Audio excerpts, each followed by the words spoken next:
Le sprinkler. Allô, Sylvie?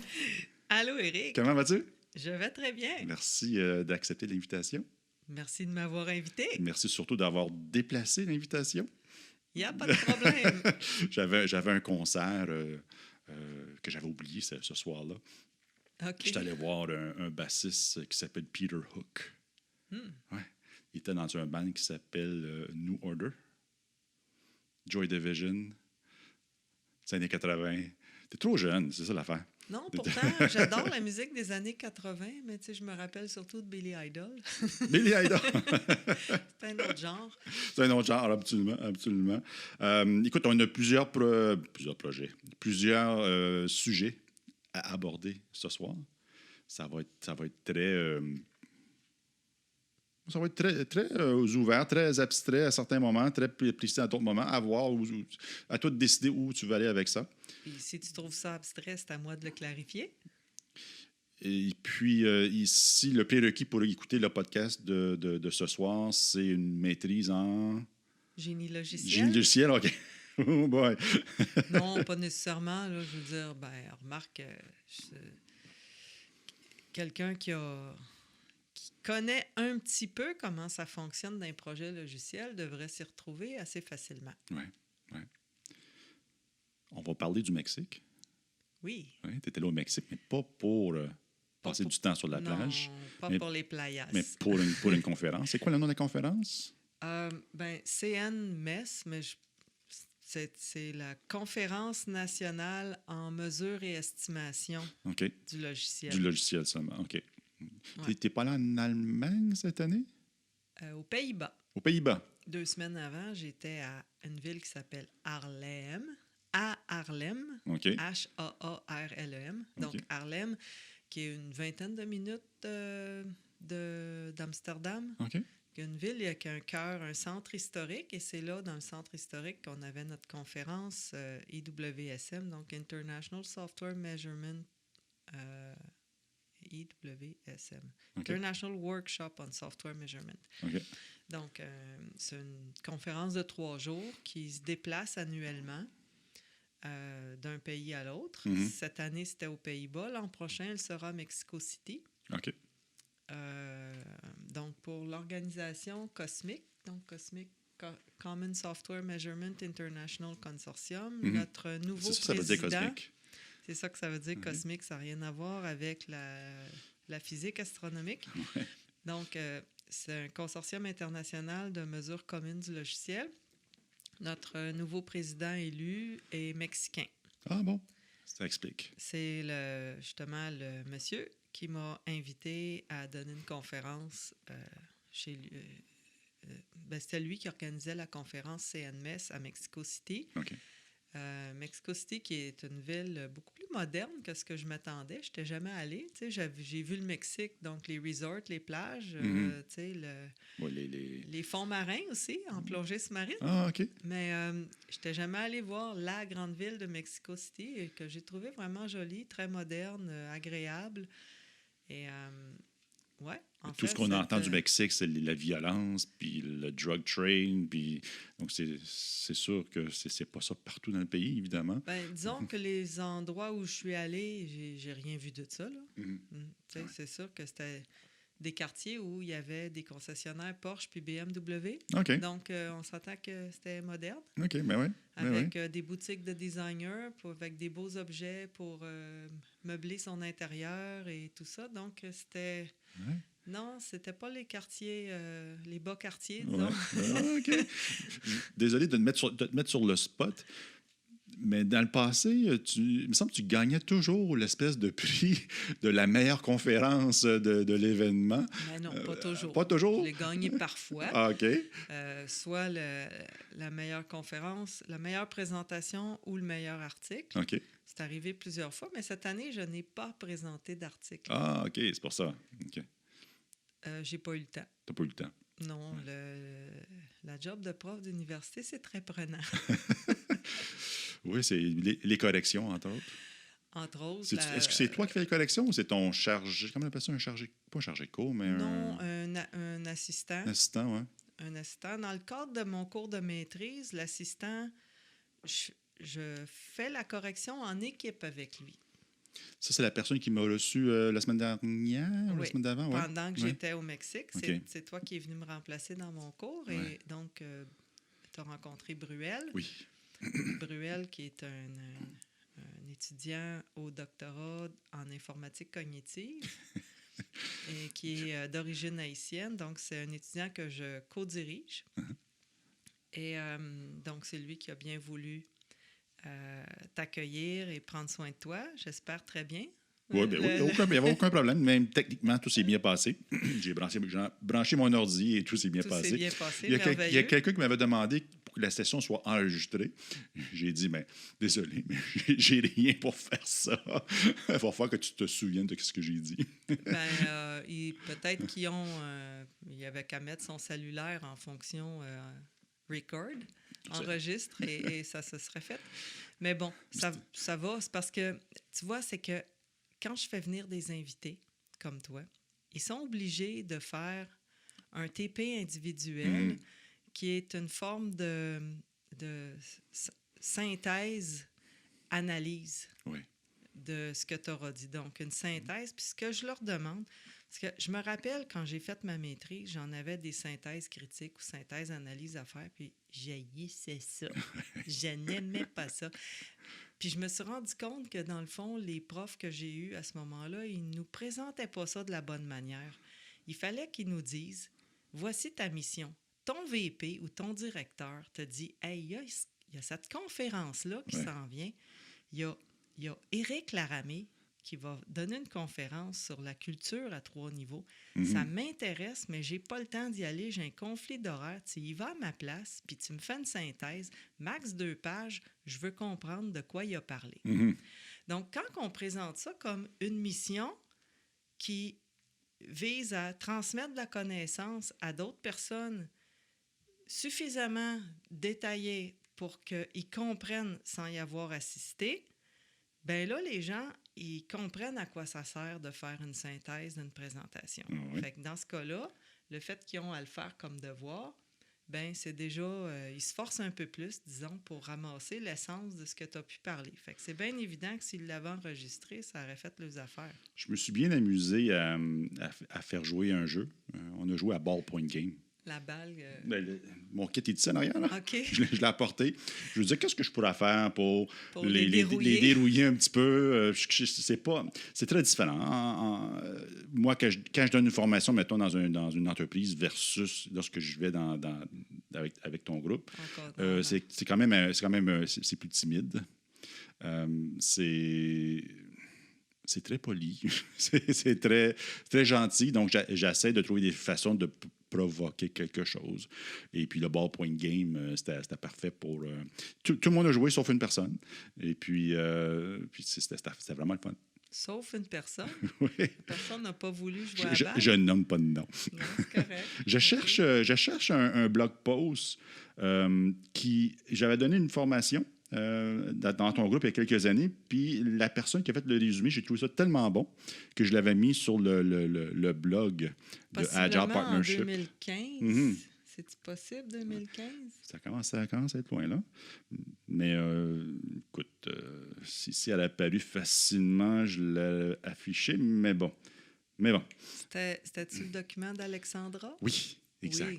Exact. Ah, oui, Alexandra, qui était une étudiante exceptionnelle. OK. Oui. Puis elle fait quoi aujourd'hui, sais-tu? Elle est en recherche d'emploi. En recherche d'emploi, en quoi? Comme PO. Comme PO? Oui, elle était PO, puis elle drivait son équipe. C'est une fille qui a énormément de leadership, puis c'est quelqu'un que j'admire beaucoup. Et elle me faisait toujours des travaux extraordinaires. C'est moi qui l'ai encadrée pour son projet de fin d'études. Et ça a été un vrai charme, là. Ben oui, j'avais bien aimé son résumé. Je trouvais que c'était meilleur que... C'était le meilleur de la classe. C'était meilleur que ma présentation. Mon Dieu. Fait que j'ai dit, c'est du monde qui fait du beau stock comme ça, moi, je vais l'afficher à quelque part. Fait que j'avais demandé permission à toi et à elle, et puis ils avaient accepté, puis ça a été affiché. Écoute, faisons le tour des sujets qu'on voulait aborder aujourd'hui. On va rentrer un peu dans le détail sur ta conférence au Mexique. et qui parle beaucoup de mesures dans un contexte agile. Oui, On de va aussi- mesure, mais cette conférence-là, j'en ai profité pour laver le linge sale des mesures qu'on utilise habituellement dans les projets agiles. OK, on va en parler, je le garde en tête. Je vais dire, qu'est-ce que tu voulais dire par, puis on va en parler. On va aussi passer à travers du Software Measurement Manifesto. OK? C'est fou que des manifestes pour toutes, maintenant. C'est fou. Fait qu'on... C'est une forme à la mode. Ben oui, c'est une forme à la mode. Comme souvent, c'est fantastique pour redémarrer une conversation. En même temps, on a tendance à mettre le mot agile devant quelque chose et soudainement, on dit c'est agile. C'est un peu le côté... Ben, dans le cas du manifeste sur les mesures, il n'y a pas le mot agile dedans du tout, mais ce qui a drivé, ce qui est à l'origine là, du développement de ce manifeste sur les mesures, c'est très similaire à ce qui a drivé le manifeste agile. Ouais. Un roll-ball Ouais. des façons actuelles de faire. Ouais. Où on se rend compte, quand on est des professionnels de la mesure du logiciel, que ça n'a juste pas de bon sens ce qu'on voit faire dans l'industrie. Et je vous dirais que la manière dont les équipes agiles font le soi-disant mesure, parce qu'on va appeler un chat, ben, ça manque souvent de professionnalisme et de rigueur, et c'est surtout absolument pas conforme avec l'ensemble des concepts de métrologie. Métrologie étant science des mesures. OK. Donc, c'est souvent subjectif, pas portable. Puis il y a des gestionnaires qui croquent là-dedans, comme un chien croque son os, puis ils lâchent pas le morceau, puis ils prennent des décisions de gestion importantes basées sur des chiffres qui sont souvent phony. Oh mon Dieu. On va en parler. On va approfondir le concept. Il faut absolument parler de ta conférence à l'Agile Tour. La conférence qui s'en vient. Oui, le 28. Surmonter les antipatrons culturels nuisant à DevOps. Oui. Donc, la première question que je vais te poser tantôt, c'est pour toi, DevOps, c'est quoi? Pas tout de suite. On va en parler. Parce qu'il y a tellement de définitions de DevOps. Ça, c'est assez remarquable. Il faut parler quand même un petit peu de ton livre, Choisir l'agilité. Oui, un livre que j'ai coécrit avec Mathieu Boisvert. Mathieu? Oui, on a fait du peer writing, donc peer la writing. rédaction en binôme sur ce livre. Ça a été une aventure très agréable. Est-ce que c'est dans ce livre que vous aviez parlé la première fois du Sunset? Oui. Oui, OK. Ouais. Sunset que j'exploite toujours. Oui, on l'utilise à Desjardins. Oui, bien sûr. Et je l'enseigne à mes étudiants de gestion de projet logiciel au bac en informatique. Je l'enseigne aussi à mes étudiants de maîtrise en processus de développement agile. Donc, c'est une technique qui est facilement adaptable à plusieurs contextes, incluant dans le cas où on voudrait mesurer qu'une mesure un peu plus objective que des user story points, on est capable d'utiliser la technique du sunset graph, mais en y injectant des points de fonction cosmiques. Ah, OK, oui. Que la science a démontré à travers des expérimentations que c'était la mesure de taille fonctionnelle avec cosmique était beaucoup plus prédictible. C'est un meilleur prédicteur de l'effort que les user story points. De l'effort requis pour accomplir. De l'effort réel que ça va prendre, c'est ça. Et ma conférence au Mexique, entre autres, j'illustre ces données-là. Oui, on va l'afficher tantôt. Où on voit très, très clairement comment l'équipe agile avait mesuré en user story points, puis l'effort réel que ça a pris, puis comme quoi il y avait des grandes disparités d'un à l'autre, alors qu'en cosmique, la corrélation est nettement était plus élevée. forte. Ouais. OK. Ouais. Ouais, tantôt, je vais te demander de définir plus en détail c'est quoi ce cosmique. D'accord. En petite parenthèse, vite. Pourquoi vous avez appelé ça le Sunset Graph? Bien, parce qu'on illustre la portée d'un projet en arrière-plan avec les couleurs du coucher de soleil. Et voilà, OK. Donc, orangé, une espèce de couleur qui ressemble à, comment je qualifierais ça, de la couleur du curcuma.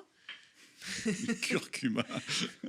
Oui, désolé, j'aime cuisiner. Donc, le curcuma. Et en haut, c'est plutôt un jaune canari, là, plutôt pâle. Fait que quand on superpose les trois, ça a vraiment l'air d'un coucher de soleil. Et puis, c'est beau, le soleil. Ben oui. Ça rend joyeux. Fait que Je m'amuse à dire à Desjardins, arrêtez d'appeler ça un sunset. Vous avez changé de couleur. couleur. C'est du vert foncé, vert pâle. Puis appelez ça, je sais pas moi, le Garden Graph. Ouais, Desjardins, Garden, vert. Ça marche. Quelque chose qui a rapport Moi, je pense au à Pinglet. golf, là. Oh oui, c'est bon, le Golf Graph. Ouais. Et on va possiblement terminer avec un dernier sujet qui est enseigner l'agilité à l'université. Oui, ça a beaucoup évolué ces dernières années. On a souvent dit, une fois qu'on l'enseigne à l'université, c'est parce que c'est deprecated comme sujet, c'est plus à jour. J'espère que c'est pas le cas, mais selon la gang que j'ai vue la semaine dernière, ils ont du bon stock. Il faut l'enseigner encore et encore parce que il y a encore trop de fausse agilité dans notre industrie, mais c'est fou. On en reparlera tantôt. Oui, oui. Oh, bon dos. Tu m'enlèves ma job. C'est moi qui devais te contrôler ce soir. Mais ouais, parlons de Mexique et puis la conférence Mesure dans un contexte agile. Je vais l'afficher ici. Oui. C'est sérieux d'aide-mémoire. Donc, Agile and Cosmic, a good integration. C'est quoi, c'est quoi Cosmic? Et quels sont les atomes crochus avec l'agilité? Donc, Cosmic, c'est une méthode de mesure de taille fonctionnelle qui est une norme ISO. Donc, qui dit norme ISO dit consensus international sur la manière dont c'est défini. Okay. Il existe à ce jour 5 normes ISO sur la mesure de taille fonctionnelle, mais les 4 autres normes sont toutes de première génération. Cosmic est la seule de deuxième génération. OK. Elle fonctionne d'une manière beaucoup plus simple que les précédentes et c'est surtout qu'on est en mesure d'obtenir une taille fonctionnelle, c'est-à-dire de mesurer la taille fonctionnelle parce que ce n'est pas un chiffre qu'on pitche en l'air, c'est une mesure qu'on fait. Puis la taille fonctionnelle, la manière que Cosmic marche, c'est qu'on calcule des points sur chaque mouvement de données. Un mouvement de données étant soit une entrée, une sortie, une lecture ou une écriture. Donc, n'importe qui fait du logiciel comprend très, très bien le concept de ces 4 mouvements-là. Puis, la donnée qu'on déplace, ce n'est pas un attribut, c'est un groupe de données. Par exemple, qui s'apparente à un objet d'affaires là, de type un client, une facture, une commande, un fournisseur, un employé, un produit, de l'inventaire. C'est ça, nos groupes de données. Mais on a plus que ça. On a évidemment des données de référence, on a des transactions, on va avoir des données maîtres. Tu vas avoir là-dedans aussi certaines données ad hoc. Tu sais, par exemple, je ne sais pas, moi, tu as un écran où tu as un filtre de recherche, tu rentres tes données, ça va faire un tas de lectures, ça va amalgamer des groupes de données ensemble pour te présenter un résultat de recherche à l'écran. Bon, mais le résultat de recherche, c'est une donnée ad hoc en sortie. OK, donc, tout ce qui s'affiche ou qui s'imprime ou que tu envoies vers un autre système, c'est une sortie. Ce qui vient d'un autre système, que ce soit un gros système ou un microservice, là, c'est la même chose. Tu envoies une requête, c'est une sortie. Tu reçois réponse, c'est une entrée. Ouais. Donc, on est capable, à partir des spécifications fonctionnelles, incluant des user stories, dépendant de, tu sais, une user story bien définie avec la liste des cas d'essai, quand on sait qu'est-ce qui est supposé marcher et qu'est-ce qui n'est pas supposé marcher, bien, on est capable de déduire assez facilement quels sont mes mouvements de données dans cette fonctionnalité-là. OK. Donc, puis là, on les mesure, on les compte. OK? C'est tel groupe de données, je vais le lire. Il faut le transformer. Je l'affiche. Je le saisis, donc j'ai une lecture, sortie, une entrée, je l'enregistre, il y a une écriture, fait que j'ai 4 mouvements. Et je n'aurai jamais plus, pour un même groupe de données, jamais plus qu'une occurrence de ces 4 mouvements-là par processus fonctionnel. Okay? Donc, ce qu'on mesure, ce n'est pas la taille des données, c'est la taille du logiciel qui les manipule.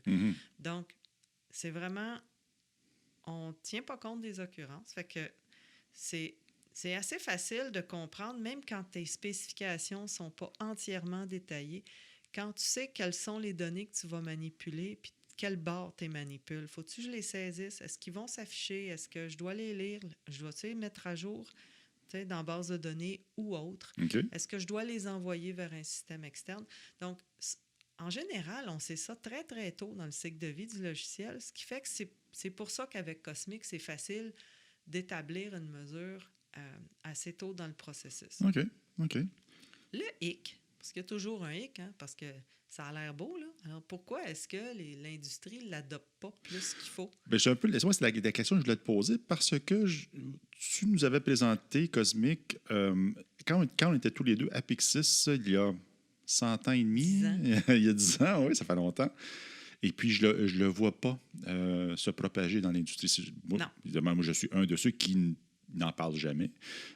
Puis donc, je fais partie du problème, peut-être. Non, si tu connais pas ça, c'est normal que tu n'en parles pas. Mais moi, j'en parle tout le temps parce que je connais ça. Mais quel est le hic? Le hic, c'est que le temps que ça prend pour mesurer, même si c'est pas long, mais les premiers projets, c'est long. Mais quand on maîtrise la technique, puis c'est pas long, là, quand on mesure 2-3 projets pour lesquels on obtient du feedback d'un expert, puis après ça, on est autonome pour mesurer, là. C'est pas difficile. Puis quand on est autonome pour mesurer, le temps de lire les dossiers fonctionnels ou use case ou peu importe, là, puis de rentrer nos données dans un chiffrier Excel, puis de s'être tapé la lecture des documents d'architecture fonctionnelle, puis tout ça, quand tu calcules tout, là, ça revient entre 2 minutes puis 2 minutes et demie par point. Par point. Par point de fonction cosmique. OK. Donc, c'est pas cher, mais ça, c'est quand tu arrives à ton 2e, 3e projet. Mais le premier projet, il te prend peut-être 15 minutes du point, là. Mm-hmm. Là, sachant qu'un projet moyen, là, dans le domaine bancaire ou d'assurance, ça va avoisiner les 150 à 250 points. OK. Bien, prendre 15 minutes par point, il y a bien des gestionnaires qui ne sont pas prêts à prendre un analyste puis faire passer du temps à faire ça. Parce qu'ils disent non, j'ai déjà un carnet de commandes tellement rempli que j'ai besoin de mes analystes en train de produire des résultats d'analyse fonctionnelle. Okay. Donc, des dossiers fonctionnels, des codes d'utilisation ou peu importe. Okay. Fait que on a de la misère à mettre de l'eau pour amorcer la pompe, autrement dit. Okay. Parce qu'une fois que c'est fait, après ça, une fois qu'ils ont compris à quoi que ça servait, parce que le gros avantage avec une mesure de taille fonctionnelle, c'est que ce qu'on sait, c'est qu'il y a une très, très forte corrélation entre la taille fonctionnelle et l'effort, puis entre la taille fonctionnelle et la durée. Donc, dans une organisation donnée, quand on mesure une série de projets qui sont de même nature, techniquement, là, on est capable de dire que, d'une manière générale, l'ensemble des activités d'un projet logiciel, ça va coûter X heures par point de fonction cosmique. Okay. Plus ou moins Y. OK? Puis d'habitude, le Y, il n'est pas fort parce que les corrélations sont très élevées. Okay? Que j'ai eu dans des grandes compagnies que tu connais, où j'ai fait des mesures, avec une dizaine de projets, on avait des corrélations de 0,98. OK. Alors, quand je dis très forte, c'est plus que 0,75. Okay, c'est même très, très, très élevé. Ouais. À un point tel que le prochain projet qui est arrivé après, donc une anecdote intéressante, on a le dossier d'architecture fonctionnelle, on fait une mesure avec ce qu'on a d'informations, on applique notre modèle d'estimation qu'on a dérivé de nos 6 à 10 projets qu'on avait mesurés. Puis on dit, ça ne marche pas, il va manquer entre 500 et 1500 jours personne. Tu sais, d'après l'intervalle qu'on a, là, puis ce qu'on a comme information, puis un petit peu de contingence, là, je veux dire, tu sais, une médiane, là, il va manquer 1000 jours personne. Ouais. C'est beaucoup. C'est beaucoup, fait qu'on a levé le drapeau. Puis là, on a dit au gestionnaire, bien, ça va pas, là, si on démarre le projet à ce budget-là, ça sera pas long qu'il va falloir aller en révision budgétaire. Ouais. Et magiquement, le lendemain, les gens responsables de l'estimation disaient « Oh, on avait oublié des données dans nos calculs et ils ont ajouté 1000 jours. Okay. » Donc, ça a été utile pour valider l'estimation. Puis, oui, c'est ça. Il y a plusieurs points qui me trottent dans la tête. Quand tu dis ça prend de l'expérience de 1, 2, 3 projets pour créer un momentum pour pouvoir faire des mesures cosmiques. Ouais. De mon expérience, les projets ont tendance à être très différents les uns par rapport aux autres. Je veux dire, très différents. La technologie a changé beaucoup. Le besoin sur le marché a évolué beaucoup.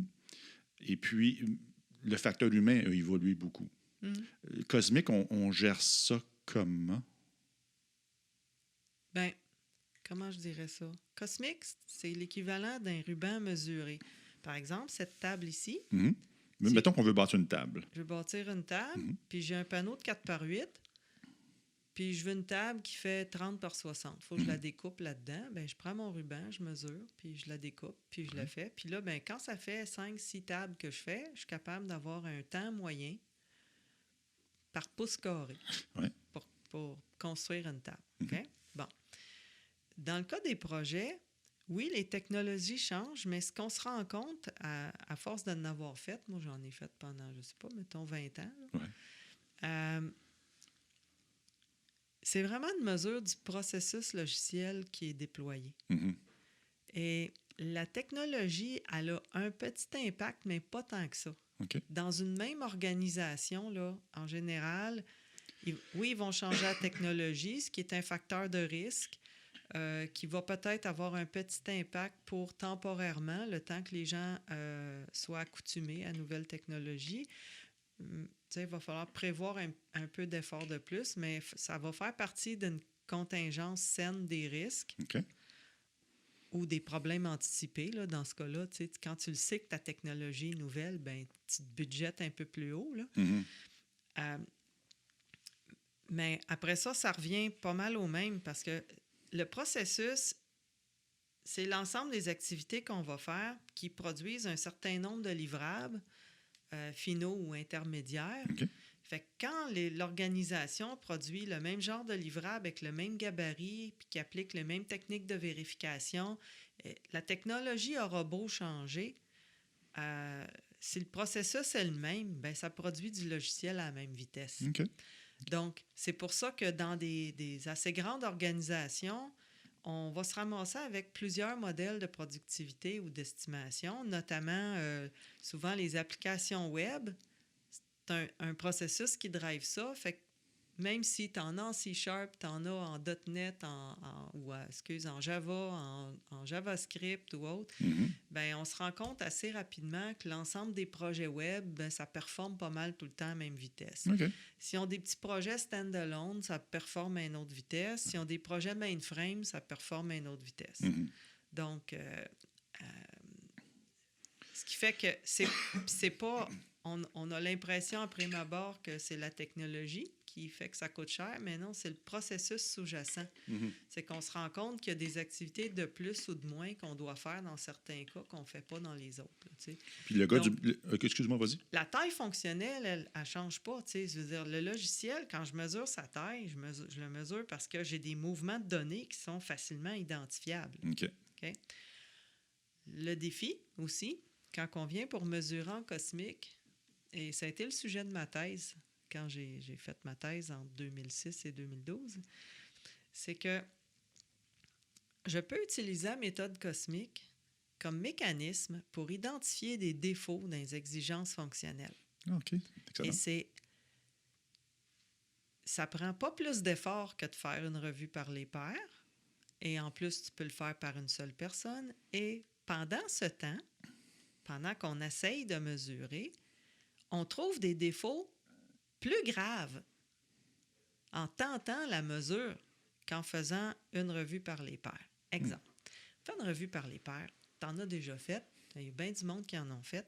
C'est facile de voir des défauts sur ce qui est là. Les défauts les plus difficiles à identifier, c'est qu'est-ce qui manque. Hein?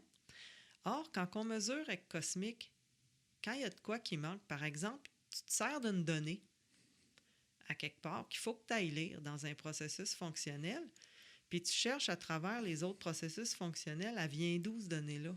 Elle a été créée où? Tu te rends compte que le processus qui a créé, il n'est pas là. Là, tu dis, OK, processus manquant. Mhm. Ben, je m'excuse, là, mais à 10 points, en moyenne, là, mettons, c'est entre 10 et 12 points Ouais. par processus fonctionnel, ben, à chaque fois qu'il t'en manque un, puis mettons que tu as une organisation pas trop performante, là, qui fait du 20 à 30 heures, puis des fois 40 heures par point de fonction cosmique comme processus logiciel, ben s'il te manque 10 points fois 40 heures, c'est 400 heures. Manque à gagner. C'est 10 semaines personnes. Mais c'est 10 semaines personnes qu'il manque dans ton budget. Là. Est-ce qu'on peut faire l'exercice de mesure en équipe? Oui, bien sûr. OK. Est-ce que c'est l'approche privilégiée? Je te pose la question parce que moi, évidemment, j'utilise beaucoup les story points. Et j'utilise les story points simplement pour faire parler les gens. C'est tout. La mesure que ça donne, ça vaut ce que ça vaut. Ça ne vaut pas grand-chose, c'est accessoire, mais en effet, quand on joue au poker planning, la grosse valeur ajoutée du poker planning, c'est jamais le chiffre qu'on obtient. Absolument. Entièrement d'accord. C'est absolument l'activité qui fait qu'on a tous une compréhension commune des exigences. Ouais. Donc, et c'est ça qui est important. Puis un point, je sais très bien que la précision est quand même, elle devrait être pas pire. 5 points, ça commence à être un peu d'ambiguïté. Et après ça, les 8, 13, 20, 40, 100, on verra. On verra. Ouais, c'est ça. On va se mettre à coder, puis on va l'apprendre au fur et à mesure on va comprendre la complexité réelle une fois que ça va être terminé. En fait, le meilleur moment pour estimer, c'est une fois que c'est terminé. Bon. Je t'ai perturbé. Non, dans le cas de Cosmic, ça va être ça aussi. Okay. C'est sûr que aussitôt que mes exigences fonctionnelles sont finies de rédiger, je peux faire une mesure très, très précise. Par qui? Qui l'a fait? Bien, typiquement, l'analyste fonctionnel, il est bien placé parce que, surtout si c'est lui ou elle qui rédige les exigences, bien, comprendre c'est quoi les groupes de données puis quel mouvement qu'on y applique, il sait ça par cœur. Là. Mais c'est moi qui le code. Quand c'est toi qui le code. Ouais. J'apprécie le travail de l'analyste, c'est fantastique. Mais la mesure de la complexité. Est-ce qu'on peut appeler ça une complexité cosmique? Non, c'est une mesure de la taille fonctionnelle. De la taille fonctionnelle, seulement. Tu sais, par exemple, je ne sais pas de toi, là, mais mettons que tu mesures 5 pieds 10. Oui. C'est pas mal ça? 5 non, pieds 11? 5, non. Ben, peut-être, je vieillis, fait que ça se peut que j'ai rapetissé un petit peu. Refoulé, c'est ça. Bon, ben, tu sais, si tu mesures 5 pieds 10, c'est une mesure. Oui. OK? Il y a quelqu'un qui a réussi à te mesurer un jour avec un tape qui a été homologué comme étant conforme à l'étalon de la mesure et qui a dit, ben Éric, en fonction de sa taille, quand il ne met pas de souliers, qu'il a une pied puis qu'il se tient droit, donc ça mesure 5 pieds 10. Oui. Bon. Ben cosmique, c'est l'équivalent de la règle. Là. Mm-hmm. Donc, ça fait juste dire, il est gros comment ton logiciel? Bon. C'est tout. Puis, son unité de mesure, c'est le point de fonction cosmique, ou en anglais, le Cosmic Function Point, qui représente un mouvement de données. Oui. Les mouvements de données, on les compte. Donc, ce n'est pas une valeur arbitraire qui est affectée par un ensemble de membres d'équipe au terme d'une discussion de façon plutôt subjective. Okay? Ouais. Le nombre, c'est sûr que le nombre des membres d'équipe, surtout si c'est ouvert et que les discussions se font de façon civilisée et qu'il y a t'as personne de narcissique dans l'équipe qui prend tout le plancher, là, OK, puis qui peuvent vraiment tout le monde s'exprimer, puis que c'est fait selon les règles du jeu du poker planning, ben il y a de l'ouverture, puis il y a de la discussion sur, les tests à faire, le type de développement, qu'est-ce qu'on peut réutiliser, etc. Mais ça reste que c'est pas une mesure de taille, c'est une mesure ou un chiffre qui représente un niveau relatif de l'effort. OK. Okay? Ouais. C'est pour ça qu'en français, puis dans notre bouquin, Mathieu et moi, on l'a traduit, la plupart des termes agiles. On n'utilise pas le terme « user story points » en anglais, on l'a traduit comme étant des points d'effort. Mm-hmm. Et c'est ça que c'est tant de points. Et c'est une valeur relative. C'est pas une valeur absolue. Là. C'est pas, alors qu'en cosmique, ce qu'on obtient, c'est une mesure absolue. Absolue. Les mouvements, ça se compte. Là. J'y compte 1, 2, 3, 4. Là, on est capable de les compter. Ils sont là. Puis, la beauté de ça aussi, c'est que quand je développe du nouveau logiciel, bon, ben là, j'ai tous les mouvements qui vont être développés. Quand je modifie des fonctionnalités existantes, je mesure la taille, Mhm. c'est sur le nombre de mouvements affectés par la modification. Et encore là, ils sont facilement identifiables. OK. Donc, oui, le programmeur, il pourrait compléter la mesure, le cas échéant, ou il peut la préciser OK. si jamais il y a de besoin. Par exemple, peut-être que l'analyste n'était pas au courant qu'il fallait absolument faire appel avec tel ou tel service Mhm. et ou microservice. Auquel cas, ben, j'ai des sorties puis des entrées. Tu sais, à chaque requête que je fais un service, puis la réponse que je reçois, ben, je vais avoir des mouvements là, qui vont OK. se faire. OK. Donc, le développeur peut compléter dans ce sens-là. Cosmic, ben, je peux l'utiliser aussi, contrairement à d'autres méthodes qui s'utilisent à peu près juste bien dans des systèmes d'information. Cosmic, je peux l'utiliser pour des systèmes embarqués temps réel, des applications mobiles. OK. Je peux mesurer des composantes, des drivers, si je veux. OK? De l'interaction avec du hardware. Par exemple, comme ce qui se fait chez CMC Electronics, des systèmes qui vont dans des avions, ça se mesure super bien avec Cosmic. Là. Même chose chez... Avais-tu passé, toi, à CMC? Je suis passé, mais pour d'autres raisons. Pour d'autres raisons? OK. Même chose chez CAE, par exemple, qui développe des simulateurs de vol. Donc, les fonctionnalités, ça va se mesurer avec Cosmic. Donc, là où il y a beaucoup d'interactions avec du hardware, on va le faire. Des compagnies comme Exfo qui font des équipements de test pour de la télécom, ça se mesure très bien avec Cosmic. Donc, tu sais, tout ce qui a de l'interaction avec du hardware, on est peut-être, comme informaticien, on est souvent moins au courant de ça parce que le gros du développement logiciel qui se fait sur la planète, c'est beaucoup des systèmes d'information. Là, je pense à 80-90 %. Mais quand même, de plus en plus des systèmes embarqués, comme des applications qui roulent sur un cellulaire, là, qui font appel à des fonctions de l'appareil, ben, c'est comme semi-embarqué. Là, Donc, tout ça, je peux mesurer ça avec Cosmic assez facilement. Mais c'est ça, ce qu'on se rend compte que les spécifications, telles qu'on les écrit la plupart du temps, ils sont tout croches, ambigus, incomplètes. J'ai déjà vu des specs là, dans une grosse compagnie, pourtant, là, où tu avais des extraits de code Java. C'était des projets de maintenance. OK. Puis, il expliquait qu'est-ce qu'il fallait changer.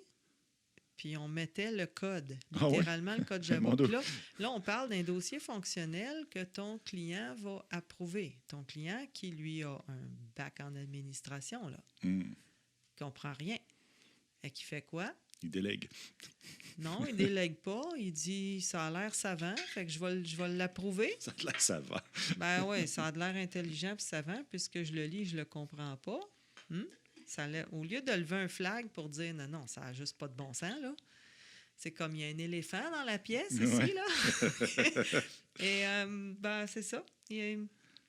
Ils ont des spécifications extrêmement difficiles à mesurer, tout simplement parce qu'on ne voit pas les mouvements de données dans ce qu'ils ont écrit. Ouais. C'est trop difficile. C'est comme sont où tes groupes de données? Les données sont mal regroupées. Donc, l'information de base qu'on utilise pour la mesure cosmique, c'est de l'information de base qu'un développeur a besoin pour faire son travail. Fait que là, imagine si on perpétue depuis 20 ou 30 ans une mauvaise façon d'écrire les exigences parce que le prochain analyste continue de faire ce que le précédent faisait. Okay? Une espèce de contexte historique qu'on traîne depuis longtemps.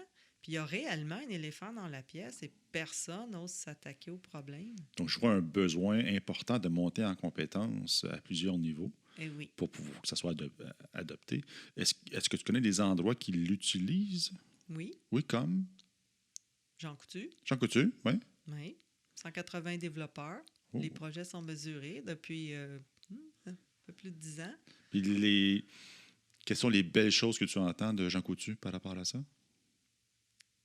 Ils ont des très beaux modèles d'estimation. Oui. Ça les aide à accomplir quoi? De quelle façon? Bien, c'est qu'avant qu'il y ait Cosmic, avec des modèles d'estimation, ils débordaient souvent leurs estimés. Okay? les analystes étaient inconfortables parce qu'ils sont très professionnels. Hein?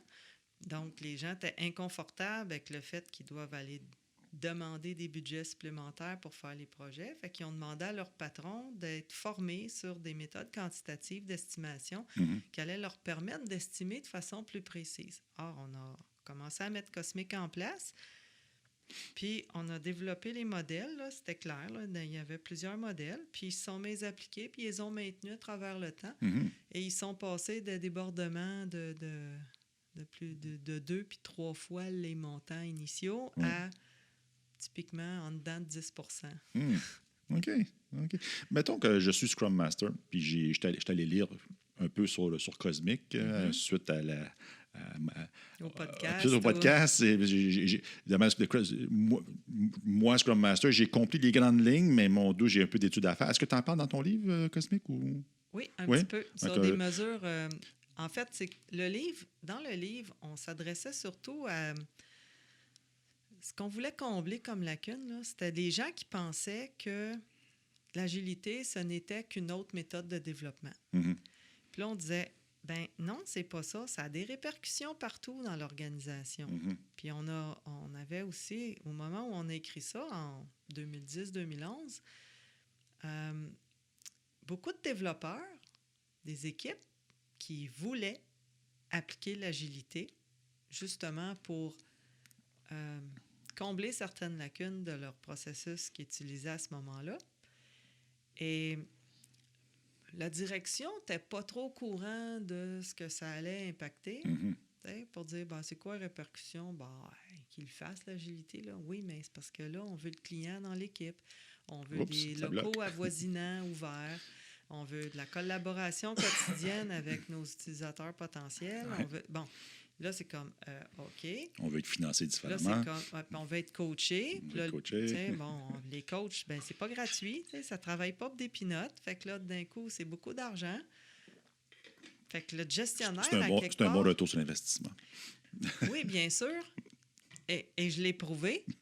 OK? Le bon retour sur investissement, c'est que le gestionnaire, avant de dépenser une scène en coaching puis en transformation de son organisation, il veut savoir, est-ce que j'aurai un rendement? Oui. Hein? Est-ce que ça va me rapporter quelque chose? Fait que, à toutes les places où je l'ai mesuré, j'ai mesuré des projets faits en mode traditionnel dans l'organisation. Puis traditionnel, tu parles de cascade? Ou... Typiquement en cascade, okay. Là. Parfois, les gens utilisaient un processus qui était légèrement itératif ou incrémental, mais on s'entend, c'était pas agile. Là. OK? Il y en a qui pensent que parce qu'ils ont un processus itératif et incrémental, point, qui sont agiles. Non, il faut que le client soit là, ça prend un backlog priorisé, ça prend un paquet d'affaires, de l'excellence technique surtout, qu'il ne faut pas négliger. Bon, plus des rétrospectives, mais qui visent à vraiment améliorer le processus, là, et non pas on s'en fait pour s'en débarrasser. Donc, quand on fait de l'agilité adéquatement, là, on se rend compte qu'après seulement 2-3 projets, les gains de productivité, c'est minimum 25 %. Là. En fait, les gains de productivité sont tellement hauts que les gestionnaires, les cadres intermédiaires qui prennent les mesures, ils sont gênés d'aller présenter les chiffres à haute direction. OK. À cause du contraste avec... À cause du contraste avec l'administration précédente, qui sont toujours là et qui vont se faire blâmer pour ne pas avoir mis ça en place avant. OK. Mais je pense que tu vas peut-être répondre à ma question avec ce qui s'en vient. Ma question était, moi, comme Scrum Master, j'ai étudié un petit peu plus c'était quoi le Cosmic. Je pense que ça peut nous aider. Comment que moi, je peux le vendre à l'interne? OK. Je pense que parce que là, tu penses que tu répondais à la question. Là. Moi, quand j'ai joué le rôle d'analyste, là, le jour où j'ai appris Cosmic, j'ai plus jamais écrit mes spécifications de la même manière. Je me suis mis à écrire d'une manière où les mouvements de données étaient visibles. Et ce faisant, tout d'un coup, tout le monde me disait que mes specs avaient le mérite d'être clairs. OK? Donc, qu'est-ce que ça m'a apporté à moi en tant qu'analyste? Un petit velours de me faire dire que je fais une bonne job. Ouais. OK? Puis en plus, c'était mesurable. Là, on s'en vient avec de l'automatisation de la mesure, avec l'intelligence artificielle. Ça, il y a beaucoup de chercheurs dans le monde en ce moment qui développent des tas de plugins pour des outils connus qui permettent de passer à travers une spec en langage naturel, mais pour le moment, il n'y a que le traitement en anglais qui se fait. Donc, qui détecte les groupes de données et les mouvements de données en fonction de mots-clés et qui mesure de manière systématique. D'autres chercheurs font aussi de la mesure systématique en fonction d'une technologie précise, par exemple du code Java ou du JavaScript. Ou autre. Comme j'ai un étudiant en ce moment, il est en train de faire un plugin qu'on pourrait mettre dans... on espère pouvoir le mettre dans SonarQube. SonarQube, oui. Pour que ça puisse mesurer le code Java fait avec Spring. Pour les applications web. Donc là, tu dis, tu as une application faite en Spring, tu payes sur le Python, puis ça te donne la taille, ça te sort tes mesures, puis tu peux l'exporter dans un chiffrier Excel. Donc, c'est au bout, là. T'sais. Fait que là, on commence à avoir de l'automatisation de plus en plus. Puis aussi, la documentation Cosmic, contrairement aux autres méthodes, là, toute la documentation, elle est gratuite. OK. Disponible sur le site web www.cosmic-sizing.org. Donc, .org, j'y tiens, c'est une organisation sans but lucratif. C'est-à-dire que le travail qui est fait dans Cosmic est du travail de volontaires. Des gens comme moi, des gens comme Alain Abran, Jean-Marc Desharnais au Canada, Frank Vogelzang aux Pays-Bas, Allô, Frank. Francisco Valdés Sauto du Mexique, qui est maintenant notre président, Charles Simons de l'Angleterre. Donc, des gens d'un peu partout sur la planète ont fortement contribué à faire de Cosmic ce que Cosmic est aujourd'hui. Et on est présentement en train de travailler sur la simplification des documents pour être capable de faire des petits one-pagers, là, pour dire... À la base, on va dire dans 95% des cas, quand il y a des affaires simples à mesurer, là, ben voici, ça devrait s'expliquer en à peine quelques pages. Puis c'est ça, comme un des produits secondaires issus de ma recherche, quand j'ai fait ma thèse, ça a été de faire un Quick Reference Guide. On en a fait un pour les applications d'affaires, donc système d'information, puis un autre pour les systèmes temps réel embarqués, où tu as la méthode cosmique qui tient dans une page de façon graphique, avec les règles principales pour dire qu'est-ce que je dois vérifier, m'assurer que je n'ai rien oublié ou je ne me suis pas trompé. Donc, ça tient sur une page. On est capable de faire comprendre ça. Fait qu'un Scrum Master, en effet, un Scrum Master qui est très bien impliqué dans son projet, qui est très au courant du fonctionnement des différentes fonctionnalités, qui en fait le suivi, qui participe, par exemple, à la révision du texte des différentes user stories, et il serait fort probablement capable de la faire, la mesure cosmique. Mais moi, je veux la vendre à l'interne. Je veux qu'on puisse prendre le temps pour investir, pour le faire. Je veux le vendre, puis je veux vendre le bienfait de Cosmic à mon PO, par exemple. Bon, Qu'est-ce que je lui dis à mon PO? D'abord, c'est lui qui va payer pour, finalement. Comme n'importe quelle solution, tu ne veux pas présenter ça comme une solution qui cherche un problème. Okay? Donc, tu as besoin d'avoir un problème à la base. Est-ce qu'ils ont des problèmes d'estimation? Oui, on a des problèmes d'estimation. OK. Bon, bien, pour ceux qui ont des problèmes d'estimation, évidemment, ces problèmes-là vont continuer d'être avec des user story points parce que c'est de l'effort pour de l'effort, là. Okay? Ce qu'on veut, c'est une corrélation entre la taille et l'effort. L'effort que ça va prendre, qu'on est capable d'extrapoler à partir de l'effort des projets précédents. En général, on regarde les projets dépendant à quelle vitesse ils sont produits, les projets, là, ce qui s'est fait au cours des 6 à 24 derniers mois. Okay? Bon, certaines organisations, 6 mois, ils ont le temps de faire 20 projets. D'autres organisations, 6 mois, ils en font rien qu'un. Mais là, tu regardes un peu plus loin. Tu sais. Donc, on veut faire du reverse engineering à ce moment-là. Tu fais un petit peu de reverse, c'est-à-dire que tu Donc, as besoin de te monter un référentiel, ce qu'on appelle un baseline. Donc, je vais avoir mon PO, je dis, tu vas dépenser de l'argent pour établir une baseline. Bon, tu peux faire ça ou tu peux dire, ben voici, on a X projets courants. OK. Puis on va utiliser ces projets-là, on va les mesurer en ce moment, on va monter notre baseline avec les projets courants, puis on aura des modèles d'estimation quand les projets vont être finis. Mm-hmm. Si tu n'es pas pressé, tu peux attendre, c'est correct. Si tu n'as pas envie d'attendre, puis que tu dis, ben ouais, je pourrais investir dans la formation d'une couple de Scrum Master ou d'analystes ou de développeurs, peu importe. Mm-hmm. On va lui montrer comment ça marche Cosmic, puis on va lui faire mesurer le projet, puis on va demander à l'expert de venir valider les mesures. OK. OK? L'expert comme toi. Un expert comme moi. Puis, je donne le feedback à ceux à qui j'ai montré à utiliser Cosmic, parce que dans leur formation, ils doivent, entre autres, mesurer un projet récent sur lequel ils ont travaillé, puis qu'on commence à construire notre baseline avec ça. OK. Et c'est là qu'on constate l'étendue des dégâts. OK. C'est-à-dire, est-ce que les spécifications sont bien faites, auquel cas la mesure est facile, là? Un cas d'utilisation qui est écrit selon les guidelines d'Alistair Coburn là, dans son livre Writing Effective Use Cases. Là. OK, quand c'est écrit au niveau du plancher des vaches, là, Ouais. ça se mesure à vitesse qu'on le lit. Mm-hmm. Parce que, tu sais, quand tu as une bonne description de l'interaction utilisateur-système, bien là, tu dis l'utilisateur entre un client. Donc, tu soulignes client, tu marques ton mouvement d'entrée en marge. Après ça, le système va lire le client ou va chercher le client dans la base de données, appelle-les comme tu veux, là, mais tu dis, OK, le même client, il y a une lecture, et il l'affiche à l'écran. Client sorti.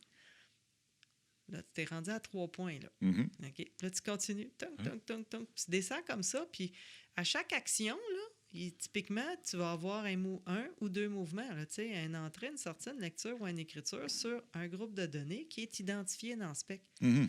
Mais quand tu n'as pas ça, parce qu'il y a des belles specs écrites clairement, je peux-tu dire que c'est rare comme de la de pape? Faut jouer la fonction beep. Donc, nous, maintenant, j'en ai pas vu souvent. Nous, maintenant, on fait des spécifications exécutables.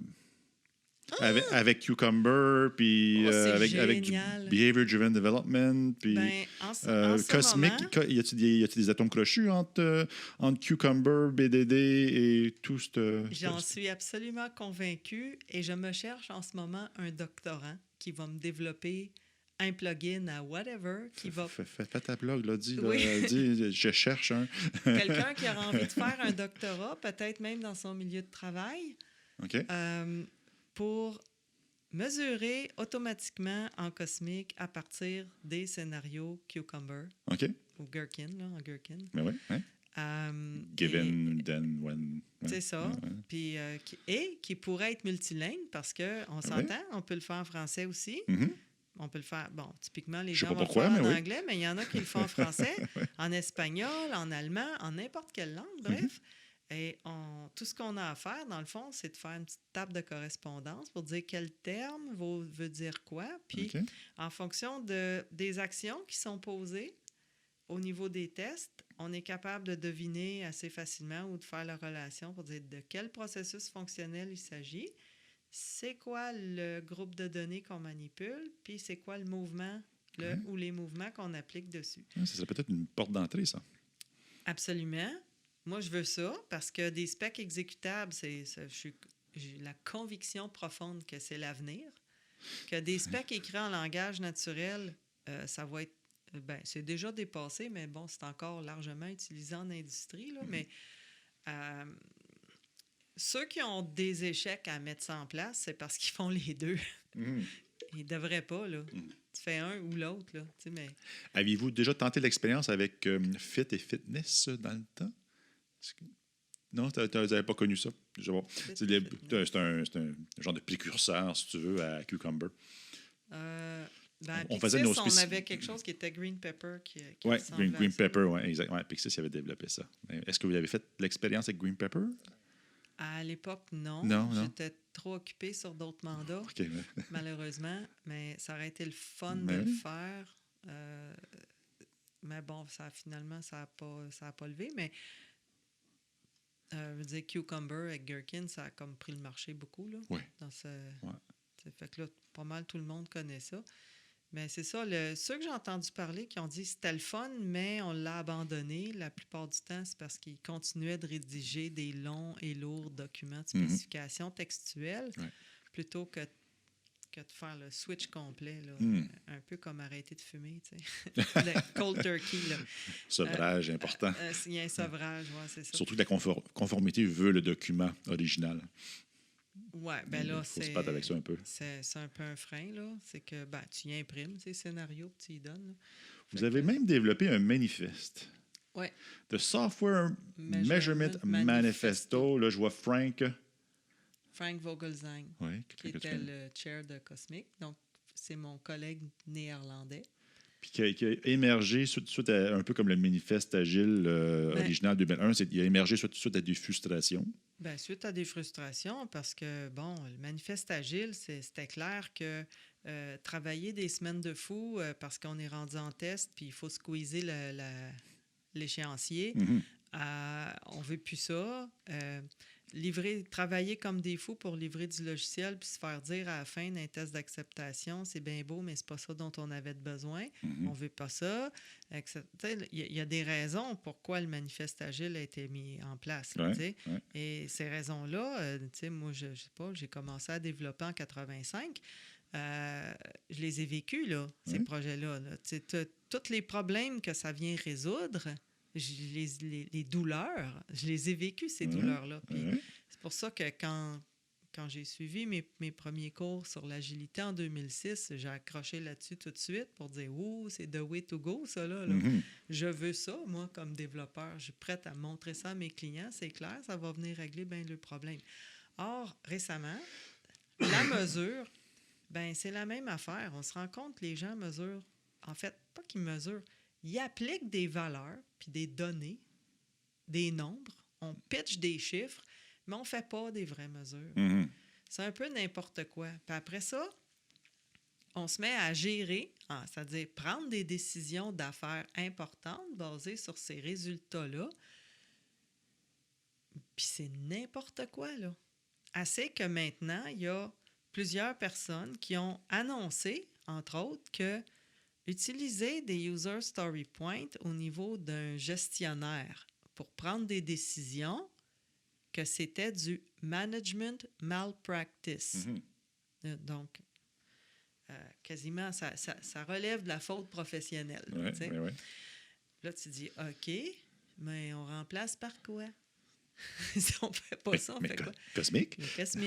Cosmic, ça marche. Donc le premier principe, en fait, c'est measurements according to a clearly defined goal over measurements on a single aspect of software development that is readily available. Ouais. Donc, il y a la valeur au deuxième, mais il y a plus de valeur au premier. Oui. Disons que le deuxième, c'est ce qu'on va appeler les quick wins ou les low-hanging fruits en anglais. OK. Donc, c'est les gains rapides, les gains faciles. De temps en temps, tu as besoin de prendre une décision rapide en quasi-absence de mesure pour soutenir ta décision. Ben, des fois, quand tu as une donnée qui est rapidement disponible, c'est toujours bien mieux que rien. C'est toujours une meilleure une bonne approximation est toujours mieux que pas de mesure du tout. Mais typiquement, la mesure, c'est pas gratuit. Okay? Il y a un coût à aller chercher des mesures, ce qui fait qu'on ne veut pas non plus, comme j'ai vu ailleurs, on avait des tonnes de mesures. On avait défini une, puis un autre, puis un autre, puis un autre. Puis quand j'ai posé la question, vous faites quoi avec vos résultats de mesure? Ben, rien encore, là. Donc, moi, ce que ça me dit, c'est qu'on a gaspillé du temps à définir et prendre des mesures, puis d'accumuler résultats pour rien faire. Pour moi, c'est de l'inventaire, c'est donc du gaspillage. Mais oui, voilà. Okay? On n'a pas besoin de ça. Ce qui fait que la bonne pratique, c'est de dire, OK, j'ai un objectif d'affaires. Objectif qui peut être aussi simple que j'ai un projet à développer, puis je veux alimenter ma décision de go, no go. Mhm. OK? J'ai besoin de savoir combien ça va coûter, dans combien de temps ça peut être prêt, et est-ce que, quand je compare ça avec la rentabilité potentielle du résultat, est-ce que c'est suffisamment rentable pour que je dise go? Mhm. OK? Donc, j'ai un objectif. J'ai besoin de savoir combien ça va coûter. Ouais. Donc, c'est un clearly defined Fine goal. goal, ouais. OK? Fait que là, ben, faisons nos mesures en fonction de ce but-là, puis on va arriver au résultat. Je veux dire, peu importe le but. Si ton but, c'est OK, j'ai un processus de développement traditionnel aujourd'hui, je veux passer à l'agilité et on me dit que je vais avoir des gains de productivité. Je voudrais confirmer qu'on a ces gains de productivité-là Mhm. à travers un certain nombre de projets. Donc, Mhm. je veux voir jusqu'à quel point je peux continuer d'investir dans la formation puis dans le coaching auprès de mes employés pour les faire grandir à travers cette méthode-là, de former mes gestionnaires aussi autour pour m'assurer que j'aurai vraiment des résultats tangibles. Fait que je veux mesurer un baseline aujourd'hui d'une couple de projets traditionnels typiques qu'on fait.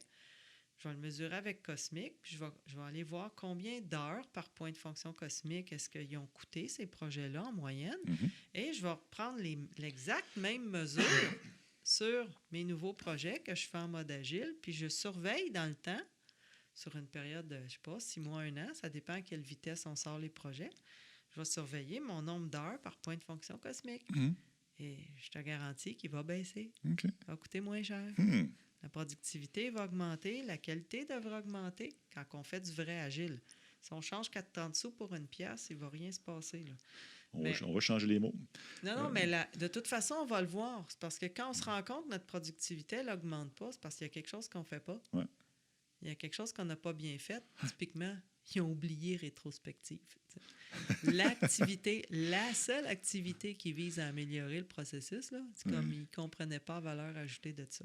Ouais. Puis dans les grandes organisations, il y a parfois, souvent, c'est, je vais dire, un bottleneck qui, au final, c'est the weakest link. Donc, on produit vite, on produit efficacement avec efficience, mais il y a une dépendance externe qui fait en sorte que tout arrête. Donc, ça va, au final, ça ne va pas plus vite. Bien, ça ira peut-être pas plus vite en matière de time to market. Oui. OK? C'est-à-dire que ton nombre de semaines, ton lead time, que tu peux mesurer aussi mettons, en semaines par point de fonction cosmique. Mm-hmm. OK? Ça, c'est possible d'être fait aussi. Okay. Il va peut-être pas varier, mais ton effort, lui, ne sera pas le même. Oui. Okay? Puis typiquement, les projets logiciels, c'est l'effort qu'on paye. Sauf que ta rentabilité, elle commence le jour où tu as livré en production. Oui. Fait que tu veux mesurer ton lead time anyway. Là, mm-hmm. Mais ce qui est correct, je veux dire, le lead time, puis même pour ceux qui sont très bien, qui ont l'agilité très bien implantée, puis qui sont rendus à passer à DevOps, le lead time, c'est une des 4 mesures qu'il faut mesurer. Là. Mm-hmm. C'est faux.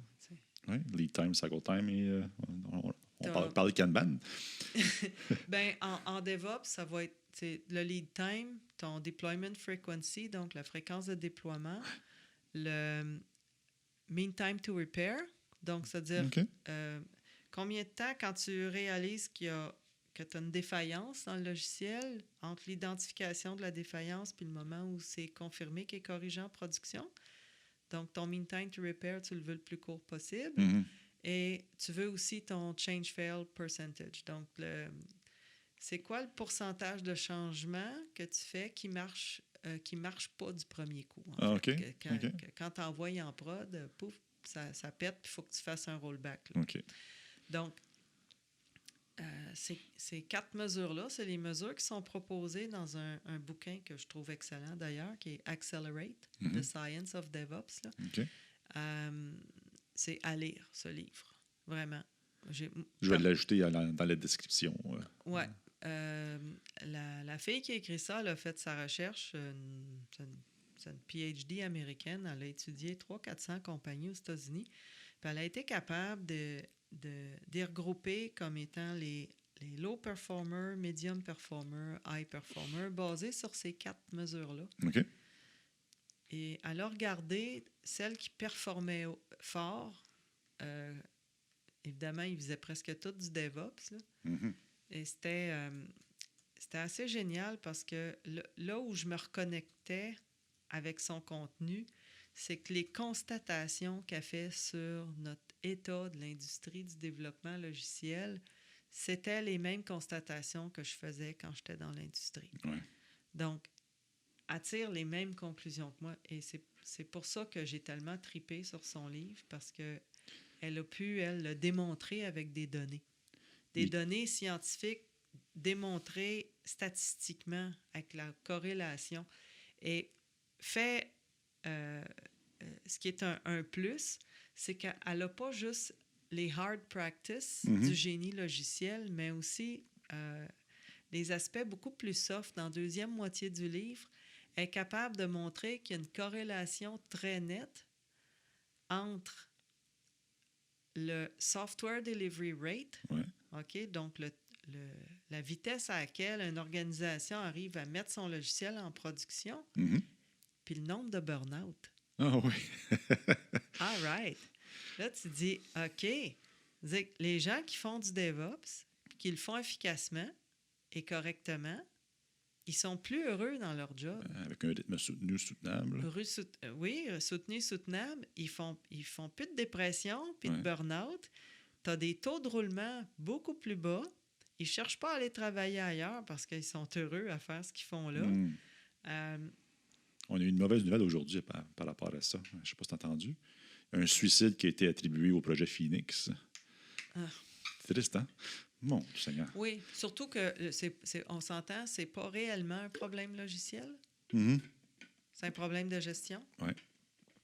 Ils ont fait des conneries sur ce projet, mais ça a été géré en amateur. Là. Il va sûrement avoir un livre un jour. Oui, il va falloir. Il faut qu'il trouve un autre nom que le Phoenix Project, mais bon. Oui. Est-ce qu'il y a d'autres choses? Ouais, le livre, c'est de Nicole Forsgren. Forsgren et Jess Hubble et Gene Kim. Quand même bien coté, quasiment 5 étoiles. Donc, tu n'es pas tout seul à l'aimer. Non, vraiment, j'ai... Je vais l'ajouter à ma pile. Il n'y a pas beaucoup de livres qui captent mon attention à un point où je dévore les chapitres un après l'autre. Mais celui-là a vraiment attiré mon attention et j'étais ravie de ma lecture. Ouais. Parlons du prochain, le fun, voir où ça nous mène. Oui. Measurements based on existing process attributes over measurements based on data collected only for measurement purposes. Ton inventaire de tantôt, ça? Oui, c'est qu'on mesure parce qu'on nous a demandé de mesurer. On a répondu au critère 8, done. Oui, mais ce qu'on veut, c'est de mesurer les attributs du processus. Donc, en mesure du logiciel, il faut faire attention à ne pas tenter de mesurer, entre autres, des performances individuelles. J'ai longuement argumenté qu'un vice-président technologie un jour d'une compagnie de télécom parce qu'il dit, oui, mais nos téléphonistes, on mesure leur performance individuelle. Je dis, oui, mais vos développeurs logiciels, ils ne travaillent pas tout seuls. Ils travaillent en équipe. Fait qu'à la place, mesurer la performance de l'équipe. Ça fait du sens, hein? Ben oui, parce que j'ai dit, sinon, vous allez juste driver des comportements individualistes. Vous ne voulez pas ça? C'est écrit dans vos valeurs que vous favorisez le travail d'équipe. Mais la feuille est un peu jaune, hein? Elle a jauni avec le temps. Oui, peut-être, mais il a fini par comprendre que c'était la bonne chose à faire. Puis j'ai dit, ben pourquoi vous êtes intéressé de mesurer les performances des individus? Ben, je veux détecter s'ils ont des besoins en formation. Ben, j'ai dit, pourquoi vous ne posez juste pas la question à la place? Instaurer un système de revue 360 degrés, puis posez-leur la question. Quelles seraient les formations que j'aurais besoin pour rendre mon travail plus efficace? Ils vont vous le dire. Bien plus simple que de tenter de les juger puis de driver toutes sortes de comportements malsains. Au mieux que ça, ses collègues dans son équipe vont lui dire tu penses que tu serais dû aller suivre une formation de X. Ça va nous aider. Aussi. Hein? Donc, tu sais. le gestionnaire n'a rien à faire, déjà coacher l'équipe. C'est pas Oui, mais fantastique. c'est sûr que quand tu fais une évaluation 360, tu as toujours l'aspect où tu t'auto-évalues aussi, tu sais, puis c'est correct, tu vas chercher l'opinion de tes collègues. Mhm. Mais en même temps, quand ça vient de toi, c'est toujours mieux accepté. Ouais. Tu sais. Ce principe vient me chercher. Oui. Measurements of value delivered to customer, measuring impact over measured on quantity of software. Mhm. Je pense que c'est self-explanatory. Mesure l'impact, mesure pas juste le logiciel que tu as produit.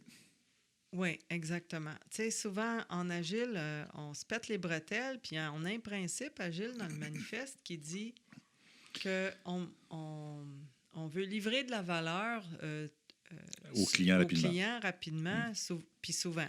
Ouais. OK? Ouais. Qui est le premier principe. Oui, c'est le premier principe. Puis c'est assez de base. Mais connais-tu beaucoup de PO, toi, qui l'annoncent leur valeur d'affaires, puis qui en mesurent, puis qui en font le suivi par après? C'est encore l'exception. C'est l'exception. Ouais. Donc, ils ont peu ou pas de moyens de mesurer la valeur d'affaires. Mhm. Donc, il est temps qu'ils aillent se faire former. Oui. Juste se faire coacher. Et être ouvert à la valeur d'identifier une valeur d'affaires. Oui. Ben, il existe plusieurs méthodes pour ça. Mhm. Évidemment, il n'y a pas. Puis il y a des entre autres, quand on utilise la technique du sunset graph, Ouais. c'est ce que ça nous force à faire sans quantifier cette valeur d'affaires-là. Mhm. C'est au moins d'être capable d'identifier parmi les éléments du carnet de produits lesquels sont essentiels parce qu'ils ont une plus grande valeur d'affaires pour nous. Intrinsèquement, ils le savent, ils n'ont juste pas les techniques pour la quantifier. Soit. Puis après ça, tu as celles qui sont importantes puis celles qui sont souhaitables. Mhm. Bien, déjà là, de dire, j'aurais catégorisé chacun de mes éléments de carnet en essentiel, important, souhaitable, c'est en soi une mesure Mhm. de la valeur d'affaires.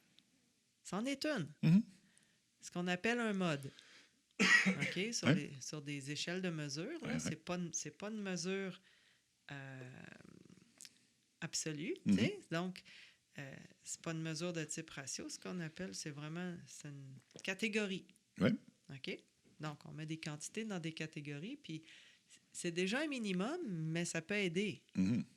Fait que quelqu'un qui n'a aucune formation sur comment je m'y prends pour calculer la valeur d'affaires d'un élément de carnet, ben au moins, il me colle une étiquette. Mhm. Essentiel, important, souhaitable, ça sera déjà ça. Ouais. En fait, ça me fait penser, parce que même la valeur d'affaires, c'est une hypothèse. On ne sait pas que c'est vraiment ça que ça vaut. Ça reste une hypothèse. Et j'ai l'impression qu'il est peut-être plus loin, ça va en parler. Measure the value of what is delivered to the customer. En fait, ce n'est pas l'impact. C'est simplement ce que j'ai mis en production. Ouais. La vraie valeur, c'est l'utilité de ce qu'on a mis en production. C'est ce qu'on devrait mesurer. Et non pas ce qui était delivered to the customer. Je ne dis pas de pas le mesurer, ça. C'est important aussi, mais c'est pas complet. C'est pas complet. C'est la valeur de ce qu'on a livré, c'est ce que c'est supposé rapporter. Puis, il y a très peu d'industries, de domaines d'affaires où ça se fait, mais entre autres, les fabricants de téléphones cellulaires, eux autres, ils le font. Chaque nouveau feature, ils savent que s'ils ajoutent ça dans le prochain téléphone, combien ça va leur rapporter parce qu'ils savent qu'ils vont passer en avant de leur compétition ou ils savent que s'ils n'ont pas ça, ils vont perdre des ventes. C'est automatisé en plus. Et ils les quantifient en dollars ou en unités monétaires. Là. Donc, ben, j'aime bien celle-là. Objective, standard and comparable measurement methods over subjective. Technology dependent measurement Je dis parce que c'est drôle, parce que c'est vrai. On voit beaucoup de... Ben, tu sais, si on te pose la question, ce logiciel-là, il est gros comment? Puis tu réponds, c'est 25 000 lignes de code en JavaScript, puis plus 10 000 lignes en SP.NET. Ben, c'est pas portable, désolé. Ouais. C'est bon. Alors que Cosmic, peu importe la technologie, il y a un mouvement de données, c'est un mouvement de données. C'est découplé de la techno. Complètement. Estimate based on measurements over estimate by analogy or, or opinion. C'est bon. Uh-huh. Ah, ben, c'est good. là qu'on voit que les user story points, ça tombe dans le deuxième cas, alors qu'une mesure avec Cosmic, avec modèle d'estimation puis de productivité, ça tombe dans le premier. On pourra en parler longtemps. Ouais. Estimates based on objective and standardized measurements over locally defined measurements that have only value for the teams or individuals. Oui, ça me fait peur, celle-là. Combien de fois qu'on voit des gens qui veulent standardiser les story points d'une équipe à l'autre, puis je le dis, non, pourquoi? C'est peine perdue. Pourquoi tu fais? Non. C'est absolument peine perdue d'essayer de normaliser des user story points. Tu n'as aucun critère, tu peux pas, c'est nettement trop subjectif. Ouais, c'est une appréciation. Ben oui. Puis, mais ça, par contre, Cosmic, c'est d'autres choses. On n'est plus dans l'appréciation. Ça va être typique d'un gestionnaire qui est affamé de mesures solides pour prendre des décisions, pour backer ses décisions. Les pauvres, ils n'ont rien à se mettre sous la dent. Et puis, ils ne savent pas que ça existe. C'est ça le défi, là. Ouais. C'est de leur faire connaître que ça existe. Or, des méthodes comme Cosmic, c'est développé dans des facultés de sciences ou des écoles d'ingénierie ou d'ingénierie logicielle, puis c'est pas suffisamment transporté dans une école de sciences de gestion. Fait que là, si tu commences dans tes cours de gestion, de management et technologie, par exemple, puis que tu commences à leur montrer aux futurs gestionnaires qui font leur maîtrise là-dedans que la taille fonctionnelle, on mesure ça parce que c'est la mesure de base de laquelle on va se dériver des modèles d'estimation puis de productivité, des modèles de qualité aussi. On est capable de savoir notre densité de bugs par point de fonction cosmique, puis voir si on a un problème de qualité dans notre organisation, est-ce que les actions qu'on pose pour améliorer la qualité vont avoir un impact sur la densité de défaut? OK. Écoute, c'est une science, hein? C'est une science. C'est gros, Cosmic. Si vous êtes intéressé, je vous invite, les gens qui écoutent, à approfondir. Tu as mentionné le site web tantôt, le .org de tantôt. Oui, je vais ajouter le lien. D'autres références? Là-dessus, sur ce site-là, il y a un knowledge base avec toute la documentation cosmique gratuite et le manuel de mesure, ou en français, manuel de mesurage. Oui, de mesurage. C'est un mot, ça. OK. Measurement Manual, manuel de mesurage. Il est disponible en français. Gratuit. OK.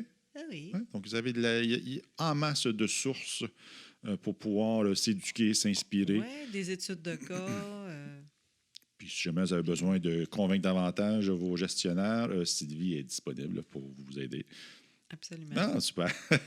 On ose-tu parler d'Agilto un petit peu? Ça s'en vient à grands pas. Ça s'en vient, c'est genre dans 3 semaines. Dans 3 semaines. Je ne sais pas à quel moment ça va être publié, le podcast, mais peut-être ça va être après. Là, ça va être après l'Agilto, mais je vais peut-être faire une petite capsule ciblée Agilto, avec tous les gens qu'on reçoit ici au Sprinkler. Okay. Donc, je vais peut-être sortir l'extrait Agilto. Et puis, je rappelle le titre de ta conférence Agilto, Surmonter les antipatrons culturels nuisant à DevOps. DevOps, c'est quoi, selon toi? OK. DevOps, c'est... Selon moi, je vais te dire, ce que ça apporte, DevOps, ou c'est quoi? C'est le step après l'Agile. Beyond Agile, là, OK, quand on a déjà mis en place des très bonnes pratiques agiles, et surtout des bonnes pratiques d'ingénierie agile. Agile devient un tremplin pour s'en aller DevOps. Donc, DevOps, c'est quand on fait de l'intégration continue puis du déploiement continu de nos applications parce qu'on a de très, très solides pratiques de gestion de configuration, de monitoring de nos fonctionnalités. Donc, on fait des mesures dans notre logiciel qu'on déploie pour regarder sa performance à l'exécution et automatiquement déceler des problèmes et faire un rollback s'il y a quelque chose qui ne va pas. OK. Et évidemment, c'est test automatisé mur à mur. Mais oui.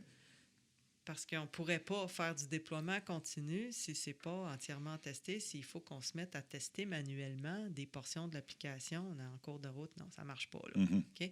Donc, tout ça, ça amène les développeurs, évidemment, à penser autrement, à prévoir ces éléments-là à même le code quand ils développent. Fait que ça demande une discipline assez importante. Ouais, fait que quelqu'un qui n'est pas passé par l'agilité et les différentes pratiques d'ingénierie agile, il va avoir de la difficulté à faire du DevOps. Sauf que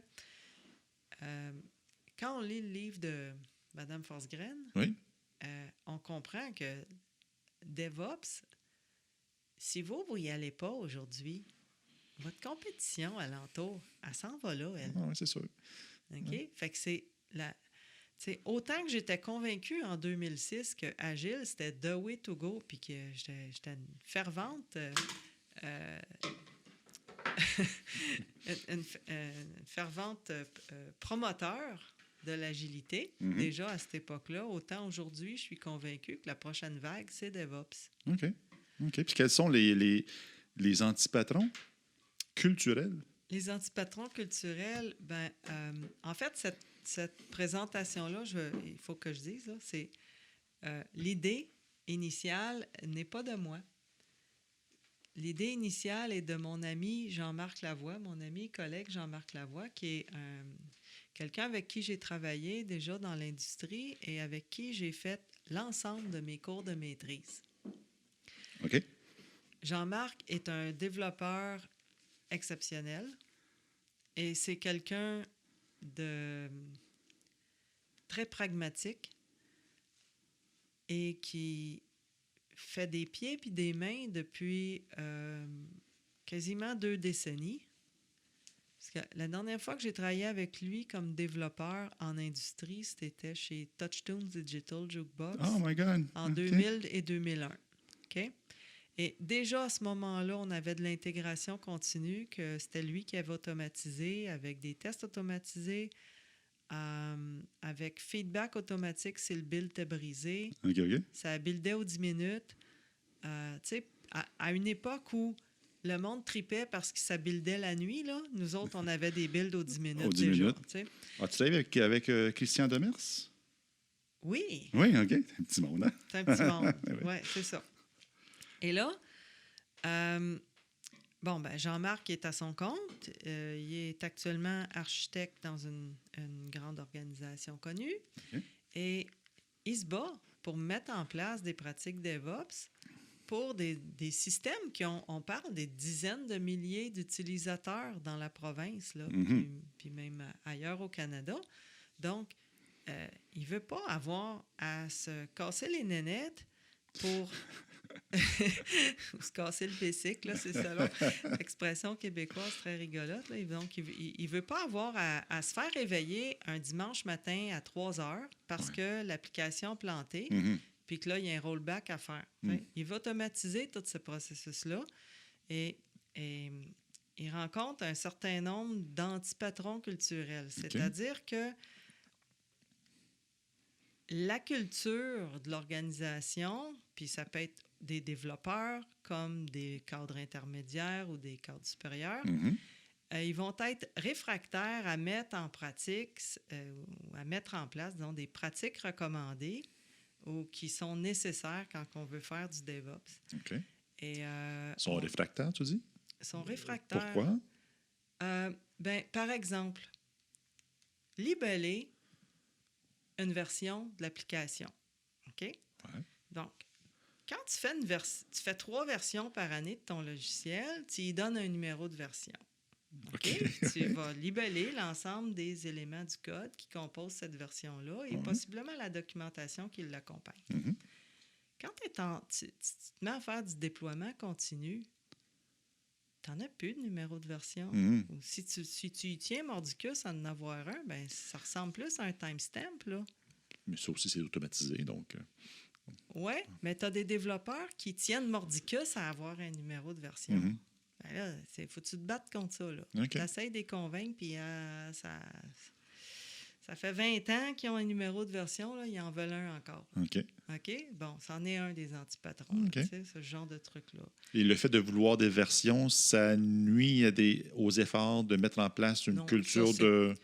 mettons que c'est pas le premier antipatron. Là. Ouais. C'est même pas parmi les 6 principaux OK. qu'on sort, là, mais c'est symptomatique OK. des résistances au changement Mhm. qu'on va retrouver.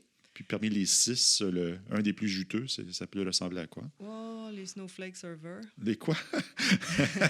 Pardon? Les Snowflake Server? Snowflake Il Server. va falloir que tu m'expliques ça. C'est un terme que je ne connais pas du tout. Oui, c'est un terme auquel j'ai été introduite quand j'ai commencé à lire sur le DevOps, à m'intéresser à ça. Snowflake Server, c'est... Ben, tu sais, quand tu te mets à faire de l'intégration continue, Ouais. tu as besoin de pas juste automatiser ton code, mais la manière dont tu vas monter tes serveurs. Mhm.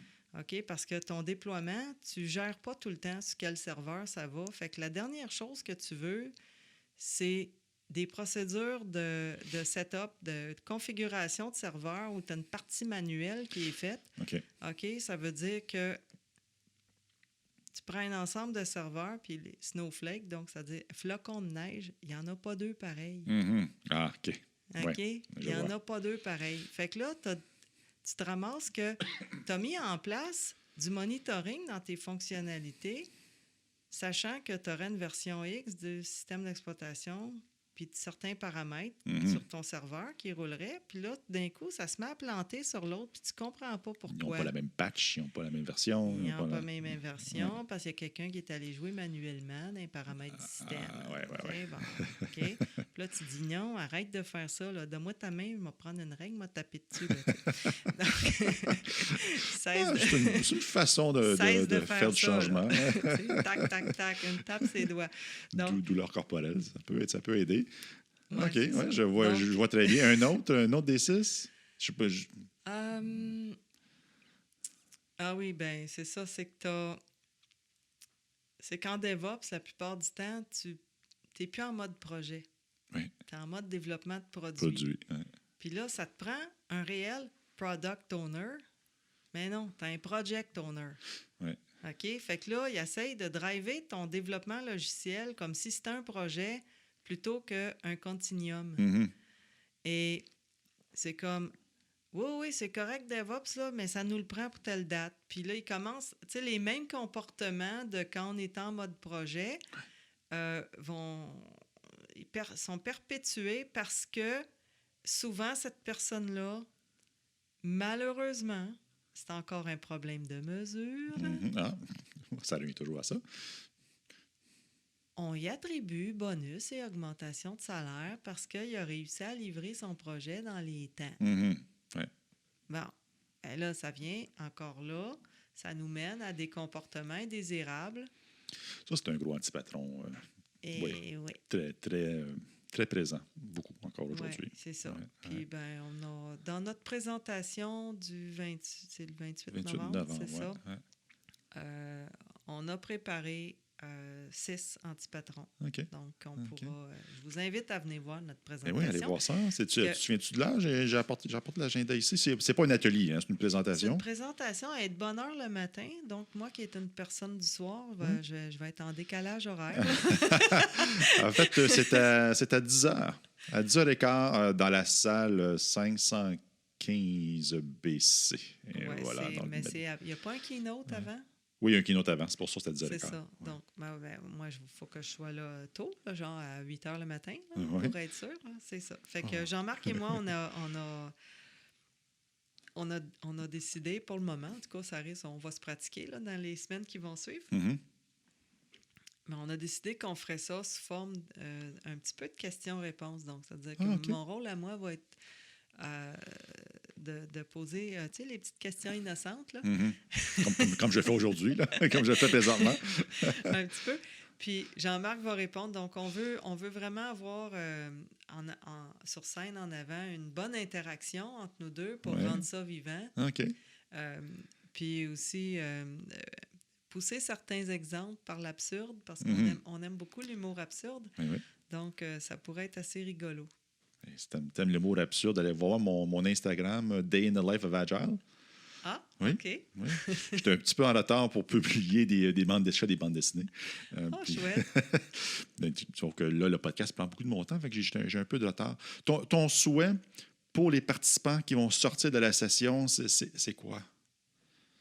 Bien, qu'ils soient capables de comprendre que certains comportements dans leur organisation, c'est considéré comme un antipatron, la mise en place de DevOps. Et la première, le premier pas à faire quand on veut résoudre un problème, Ouais. c'est en anglais, j'ai pas le mot français, mais en anglais, c'est de faire un acknowledgement Ouais, du de le problème, reconnaître. de reconnaître effectivement Ouais. qu'on a ce problème-là. Et je souhaite que les personnes qui vivent ces défis-là à pousser plus loin la performance de leur processus logiciel en voulant adopter du DevOps puissent reconnaître les différents problèmes qu'ils vivent. Et nous, pour chacun des antipatrons, on propose un certain nombre de solutions. Ah, OK. Donc, c'est-à-dire qu'ils ne sont pas mutuellement exclusifs non plus, mais voici les solutions potentielles que vous pourriez faire. Et, là, ben, Expérimenter avec ça, essayez-le. expérimenter avec ça, tenez compte de votre contexte, puis de commencer par des petits bouts de solutions qui vont mieux passer que d'autres chez vous, dans votre culture, pour amener l'organisation dans une réflexion sur sa réelle efficacité à développer du logiciel. Oui, ça s'en vient à grands pas. Ça s'en vient. On va voir ça. On parle-tu de l'agilité à l'université? Oui, j'ai développé un cours basé sur notre livre pour la maîtrise en génie logiciel, mais cours qui est aujourd'hui devenu obligatoire dans la maîtrise en informatique de gestion et c'est un cours qui est optionnel aussi dans la maîtrise en technologie. Donc, ce cours, j'ai commencé à le donner à l'automne 2014. Ça, c'est la même gang que j'ai vue la semaine passée ou c'est un autre? Ben, à chaque session d'automne, je le donne juste l'automne. Okay. Chaque session d'automne, c'est une nouvelle gang. OK. Ben, c'est ça. Ben, c'est ces gens-là que j'ai vus la semaine passée. C'est ces gens-là que tu as vus. Donc, ce sont des gens à la maîtrise. OK. Dans l'une ou l'autre des disciplines que je viens de nommer. Et en 2014, ils avaient entendu le mot agile, mais ils ne l'avaient jamais vécu. En 2019, ils l'ont tous vécu. Ils ont vécu une saveur. Ils ont vécu une saveur. Et là, certains sucrés, d'autres plus amers. Plus amers. Et en suivant mon cours, les étudiants viennent me voir, puis il y a une fille, entre autres, une étudiante, elle me dit « Madame, j'ai travaillé 6 ans dans une organisation qui se disait agile et aujourd'hui, je comprends qu'on n'était pas agile du tout. » Donc, je suis contente de remettre les pendules à l'heure, okay, pour dire c'est quoi être agile. Puis cette année, j'ai décidé de commencer à parler de DevOps davantage. J'en parlais un petit peu chaque année, de DevOps, là, parce que on savait que ça s'en venait, mais là, je comprends que la vague DevOps, ça s'en vient. Fait que j'ai besoin de préparer mes étudiants à ça, de leur dire, attention, ça s'en vient dans l'industrie, là. Puis voici qu'est-ce qu'on devrait mesurer, puis voici qu'est-ce qu'on a besoin d'avoir déjà en place pour faire un pas dans cette direction-là, les différentes... En passant, il y a 4 sessions sur le DevOps à l'Agile Tour. OK. Ouais, fait que, oui. Donc, comme quoi, c'est clair que c'est populaire et que les gens en demandent, là. Puis c'est nécessaire de le faire parce que ces conférences-là qu'on donne, c'est de l'éducation là, pour ceux qui vont venir. Oui. Donc, parce qu'on a un peu d'expérience, on a quelque chose à dire, on a un partage à faire, puis on espère que les gens vont apprécier ça. Donc, c'est ça. À l'université, je pense que c'est vraiment important. Puis aussi, je donne le cours au bac une fois par année, gestion de projet logiciel. Et c'est pas compliqué. J'oblige mes étudiants à le faire en mode agile. Et je suis PO. Oui, c'est bien. J'ai conçu un logiciel. Donc, j'ai sorti l'idée d'un logiciel dont j'ai défini les fonctionnalités dans GitHub. J'ai écrit les specs détaillés et chaque équipe, là actuellement j'ai une grosse classe, j'ai 45 étudiants, c'est une grosse classe, ça me fait 10 équipes là. Et Et ces 10 équipes-là vont se choisir une ou deux fonctionnalités, pas plus, pour une application mobile. Et le 23 novembre, c'est la journée de programmation où on se retrouve tout le monde dans les labos informatiques au sous-sol de mon pavillon, au pavillon Président Kennedy de l'UQAM. Et chaque équipe développe en 4 itérations d'1h30. Oh, wow! Intense. Les fonctionnalités qu'ils ont choisies. Et croyez pas, mais typiquement, à la fin de la journée, j'aurai un pas pire nombre de ces fonctionnalités-là qui vont fonctionner. Elles seront peut-être pas complètes, mais elles vont fonctionner. Puis après ça, je mets un étudiant de maîtrise là-dessus pour finir le truc. Donc, est-ce que tu vas imposer des pratiques d'ingénierie telles que le TDD, par exemple? Je leur ai dit que ça sera un plus, mais je ne peux pas les forcer. Une seule journée de développement, tu as beau être une équipe de 4 ou 5 personnes. On parle des étudiants de bac qui sont en 3e année. Ils en ont fait un petit peu de TDD, mais là, tu sais, c'est comme, une application mobile qu'on va faire avec Ionic puis React, ils n'ont pas d'expérience là-dedans. Fait que là, c'est déjà qu'il faut qu'ils se tapent une technologie qu'ils ne maîtrisent pas. Ils vont un petit peu se pratiquer d'ici les 2-3 prochaines semaines, mais ils ne maîtrisent pas, là, tu sais. Bon, je veux dire, je ne leur demande pas de miracle, mais le jour où j'ai un étudiant de maîtrise qui peut reprendre ce développement-là puis le poursuivre, lui, il pourra le faire, lui ou elle, là. Et évidemment, parce que c'est fait avec de la main-d'œuvre gratuite, l'application sera mise automatiquement en open source gratuitement. Ah, c'est nice. C'est bien ça.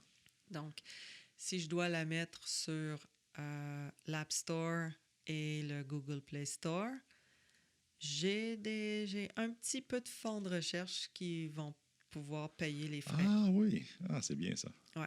Ah, nice. Donc, moi, je dis, si c'est fait avec de la main-d'œuvre qui n'a rien coûté, c'est normal qu'on rende ça gratuit. Je donne une formation d'agilité dans un collège dès janvier.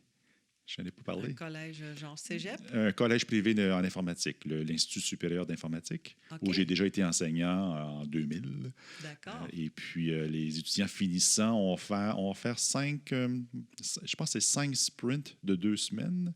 Et la décision que j'ai prise, c'est, j'ai pensé que 2 mois, je jouais le PO.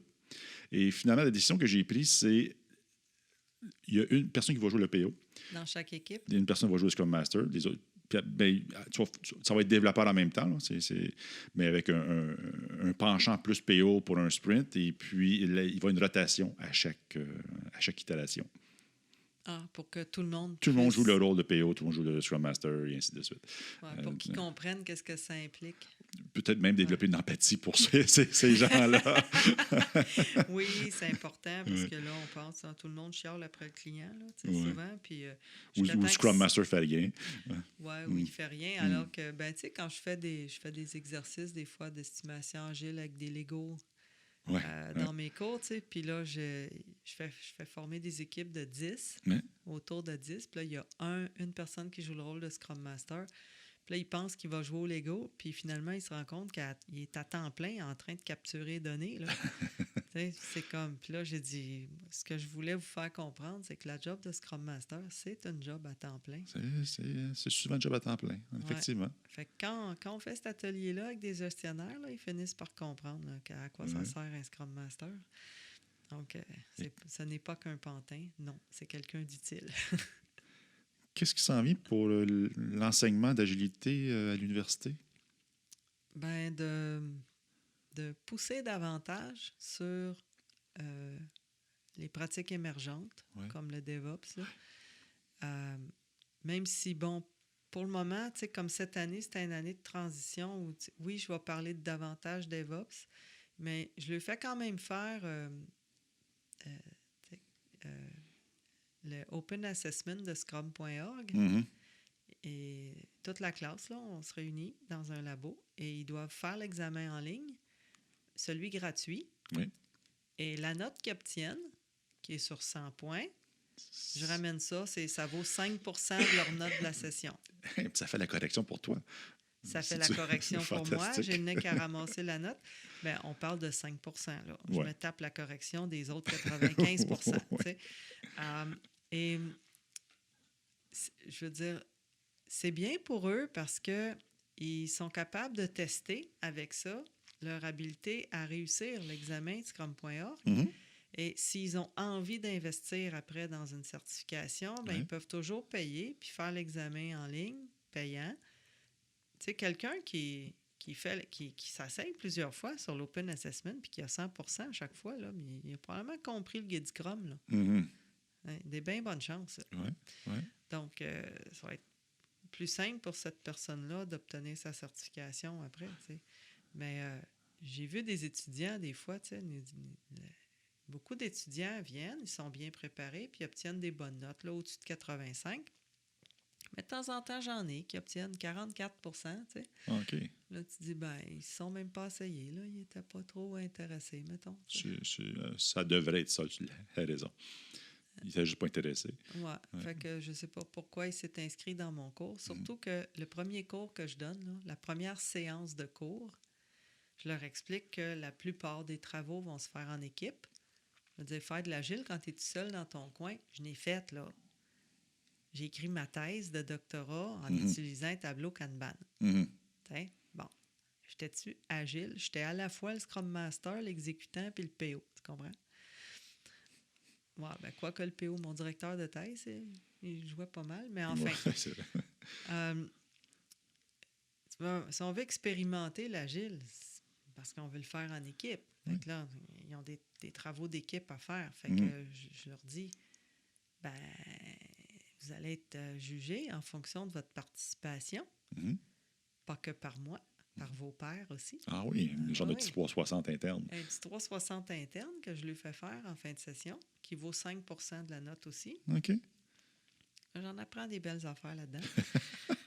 Et je leur dis, ben pour ceux d'entre vous qui vous êtes inscrits à ce cours en pensant surfer sur le talent des autres et obtenir des grosses notes sans rien faire, ben il n'y a pas de problème. Il vous reste 2 semaines pour vous désinscrire sans que ça vous coûte rien. OK. C'est très, mon dos. C'est quoi la compagnie de souliers là, qui disait tu faisais une formation de 2 semaines, si tu n'étais pas intéressé, on te donnait 2000 $ pour partir? Ben, comment je te dirais ça? Je suis extrêmement généreuse dans ma correction avec ceux qui travaillent, mais je suis impitoyable avec ceux qui sont paresseux. Ouais. Donc, ça décrit ce que je valorise, évidemment, le travail et la qualité.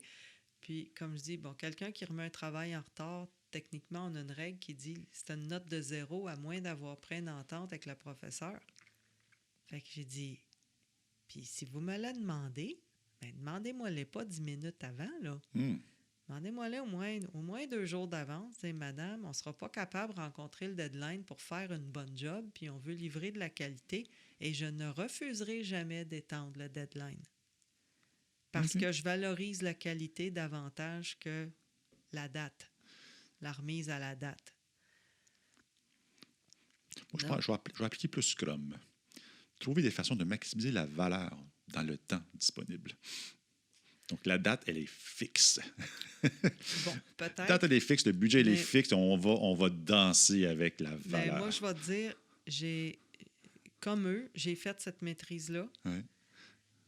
Avec un job à temps plein, le jour, en étudiant le soir puis fin de semaine. Puis il y a quelque chose qui s'appelle la vie qui nous arrive autour avec toutes sortes de péripéties et qui fait en sorte que non, on n'a pas eu le temps de faire une bonne job de qualité sur notre travail puis on aurait besoin d'1 ou 2 journées de plus.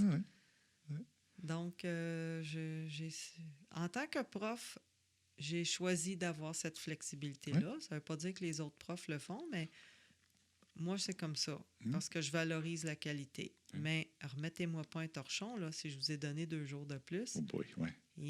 Les attentes augmentent, là. Les attentes augmentent, c'est sûr. Oh mon Dieu. Écoute, Sylvie, les gens qui veulent en savoir plus, est-ce qu'ils peuvent te contacter? Oui. Oui, quel moyen? Le plus simple, c'est mon adresse personnelle. OK. qui est Strudel aux pommes. Strudel aux pommes à gmail.com. À gmail.com. Bien sûr, tu es sur LinkedIn aussi. Pas très active. Pas très active je dirais même pas du tout active sur LinkedIn. Ou sinon, on peut m'écrire à l'UQAM aussi à trudel.s, OK. S pour Sylvie, at uqam.ca. OK. Donc, sur mon courriel UQAM, typiquement, je suis pas très rapide pour répondre à mes courriels. Là. Je dirais typiquement 48 heures. Là. Je réponds pas C'est vite, instantanément. ça, c'est pas pire. Je trouve ça bien, moi. Est-ce que tu fais encore des mandats? Ça fait un moment que j'en ai pas fait. Okay. Je dirais peut-être une petite année. OK. J'ai choisi de suspendre momentanément, surtout pendant ma sabbatique, parce que, bon, j'avais vraiment besoin de me reposer. Mais je vais reprendre probablement l'hiver. OK. Ouais, Donc, c'est l'hiver cette semaine. Avec la neige qui annonce. Je dirais pour moi, l'hiver, je suis rendue mindée sur des sessions. La session d'hiver. Session d'automne, donc session d'hiver, début janvier. À partir de début janvier, mais je fais toujours c'est toujours des mandats court terme, puis jamais à temps plein, parce que, bon, j'ai quand même une job de prof. Là. Mais, quand je peux faire une journée ou 2 jours de temps en temps, une demi-journée, 2-3 jours collés des fois, si je peux cadrer ça sans que ça dérange mon horaire de cours que je donne. C'est comme si je dois aller faire un mandat à Québec, par exemple, alors que j'enseigne à Montréal, bien là, il faut que je synchronise mes déplacements pour en tenir compte, mais c'est pas impossible. OK. Mais ça se pourrait, on ne sait jamais. Quelqu'un t'appelle et dit « Hey, tu as parlé de cosmique, on aime ça en savoir un petit peu plus. » Oui, j'ai déjà du matériel de formation pour des gestionnaires. Ah, et voilà. Qui dure 1h03. Parfait, ça. Donc, j'ai aussi évidemment le matériel de formation pour les mesureurs. Donc, ça c'est typiquement 3 demi-journées. OK. Donc, une demi-journée théorique. Après ça, ils partent avec des devoirs. Il faut qu'ils fassent il faut qu'ils mesurent un échantillonnage. Un échantillon de fonctionnalité sur un projet récent ou leur projet courant qu'on revise ensemble. Puis après ça, on revient ensemble, puis je leur vérifie. La 3e demi-journée est plus personnalisée. Là. Je vais m'asseoir avec... mettons, je les fais travailler 2 par 2 pour faire ça. Puis je vais m'asseoir avec eux, puis je revise leurs données. OK. Et je leur donne du feedback. Qu'est-ce qui est bon? Où est-ce qu'ils se sont trompés? Qu'est-ce qui manque? Qu'est-ce qui devrait être fait autrement? OK. Est-ce qu'ils sont up and running après ça? Ou s'il y a encore un peu d'accompagnement nécessaire? Normalement, oui, mais comme je disais, le seul anicroche, c'est quand ils sont aux prises avec des fonctionnalités vraiment mal écrites, des descriptions fonctionnelles ambiguës, incomplètes, incohérentes. Donc, peut-être un peu de jardinage à faire avant de se lancer. Oui. On veut peut-être étudier l'état des dossiers fonctionnels ou des descriptions fonctionnelles. OK. Pour voir si c'est une catastrophe ou au contraire le paradis. Mais Dr. Trudel, merci beaucoup. Ça m'a fait plaisir. Et puis, je te souhaite une bonne fin de session d'automne. Oui, qui est plutôt chargée en ce moment. Plutôt chargée, oui. Puis ça va me faire plaisir d'y retourner l'année prochaine si mes services sont requis. Il y a des bonnes chances. Ah, ben super. Bonne soirée, Sylvie. Merci. Bye. Au revoir.